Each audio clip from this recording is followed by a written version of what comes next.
Hi folks, we're back. PTN, Pocono Television Network.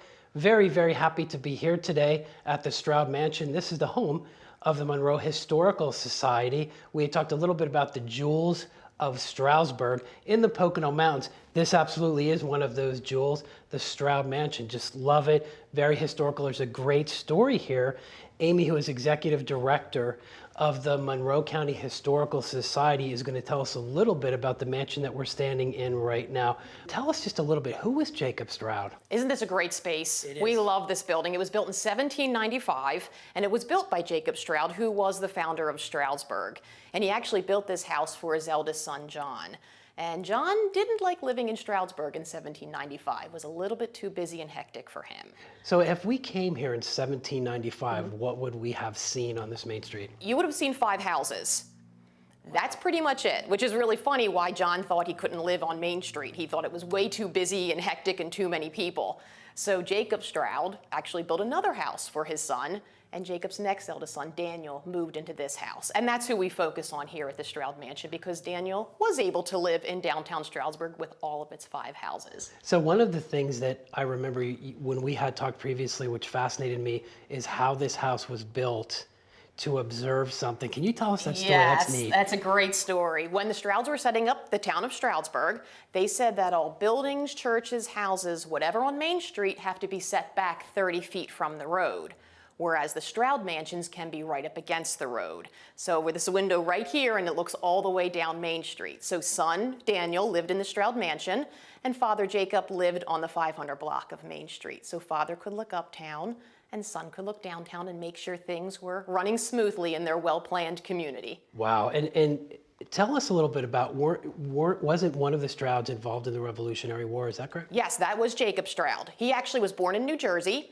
and he was in the French and Indian War and in the American Revolution. And while he was in the American Revolution, he rose to the rank of colonel.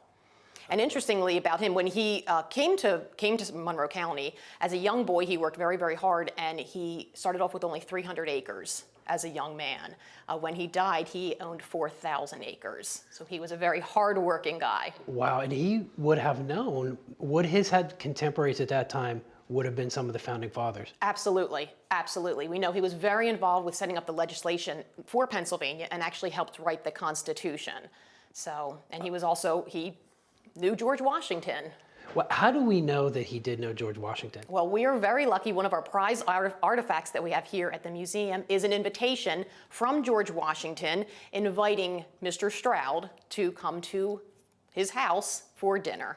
And it must have been during the first year of George Washington's presidency, using other invitations, and they were able to be dated. So when you see the invitation, you'll see it's very, very interesting. Very simple, very, very simple.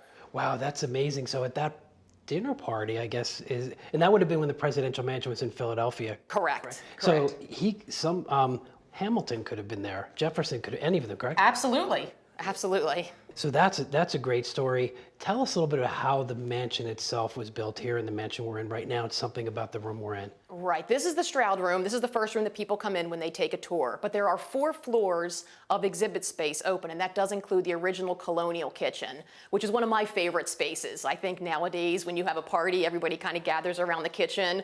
That's the place to be. So I can't imagine what it was like in 1795. That's where you know the real history was being made and all the town gossip was being had. That's a must-see when you come here, but to kind of, I would love to stay back in the 17 and 1800s, but to come into where we are at today. When a guest comes here to the mansion, what specifically do they see on all the floors?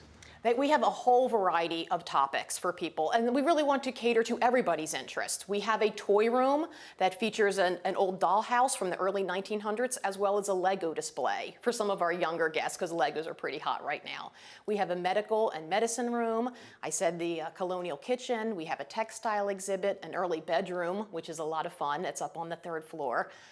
So people really kind of get a feel of what life was like in Stroudsburg, and really all of Monroe County. So if somebody wants to visit the mansion right now and the museum, Or you have a website, of course? We do. Okay. MonroeHistorical.org. Okay, and they can become a member. Absolutely. We love members. That's how we got a lot of our support from. We have a lot of fundraisers, of course, throughout the year, but our members are really the ones that really help drive us and direct us as to what we want to do, how we can better our organization, more exciting events and exhibits.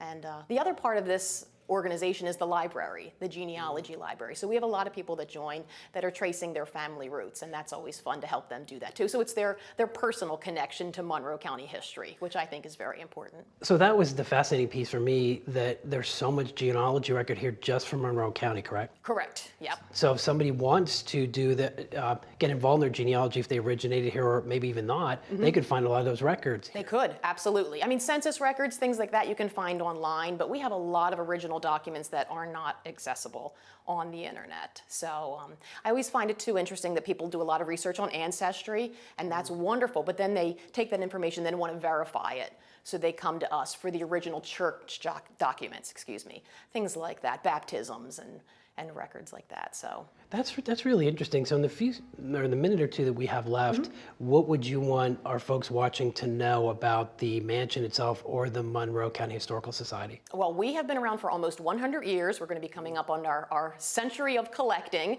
and I would love everyone to come and just see the mansion, see how beautiful this house is, and really make a connection with some of the artifacts that we have. There might be some artifacts that you recognize from your own childhood that are on display. And this is really, thank you, Amy, so much. This is really a really awesome place to explore Monroe County's history. And as Amy had highlighted, even some of the early history of the United States and how this town was formed and really kind of where we are at right now. So again, this is PTN. Happy to have you here. Thanks for watching.